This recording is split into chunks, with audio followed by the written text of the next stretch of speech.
Ayan. Ang kanyang baby. Diba? Ang ganda siya. Ayan, ganyan. 8 ang kanyang baby. Pinipid ko siya ng kangkong, carrots.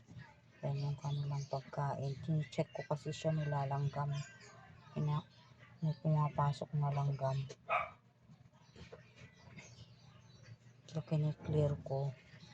Wala na langgam.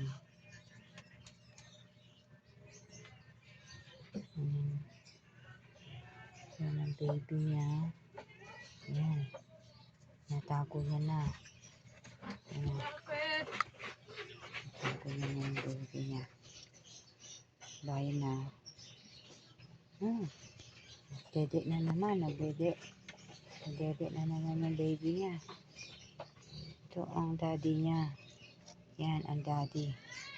Pinukot ko na siya kasi kakainin niya anak niya.